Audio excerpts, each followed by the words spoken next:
রমজানুল মুবারক আমরা সিয়াম সাধনা শুরু করেছি, এটা যেন কেবল লৌকিকতায় পরিণত না হয়। এটা আমরা রমজানের যে এসেন্স, ধর্মের যে মর্মবাণী, এটাকে অনুধাবন করে আমরা সিয়াম সাধনা করব। এতে করে আমরা সংযমী হব, আমাদের জীবনের বিভিন্ন বাঁকে পরিশুদ্ধি আসবে এবং এটা নৈতিকতার জাগরণ আমরা ঘটাতে পারব।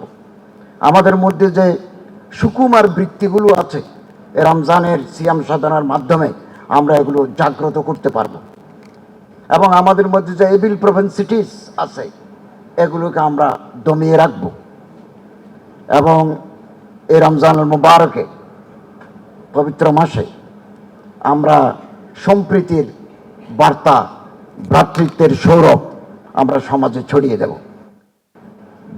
দেশ পরিচালনার দায়িত্ব পেলে লুটুপুটে খাওয়ার যে অশুভ মানসিকতা, এটা থেকে আমাদের বেরিয়ে আসতে হবে রমজানকে সামনে রেখে। কোনো প্রতিষ্ঠান পরিচালনার সুযোগ পেলে আমরা গাছের উপরেটাও খাই, তলাটাও কুড়াই। এটা দুর্ভাগ্যজনক। পৃথিবীর বহু দেশে এই কালচার নাই। এখান থেকে আমাদের বেরিয়ে আসতে হবে। ইফতার অনুষ্ঠান, রমজানের মুবারকে রমজানের যে তাৎপর্য, এটা আমরা গ্রহণ করি। একটা সুন্দর সমাজ, বৈষম্যহীন রাষ্ট্র আমরা গঠন করি।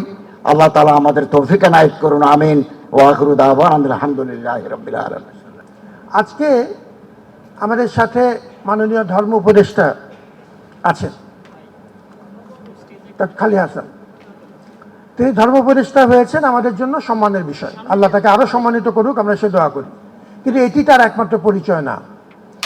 তাকে যারা আমরা বিভিন্ন পর্যায়ে চিনি, এটি তার একটি পরিচয়, কিন্তু তার অন্য পরিচয় হচ্ছে তিনি বহু বছর ধরে ইসলামের প্রায়োগিক এবং তাত্ত্বিক উভয় বিষয়ের উপরে তিনি তার মতো করে অবদান রেখে চলেছেন।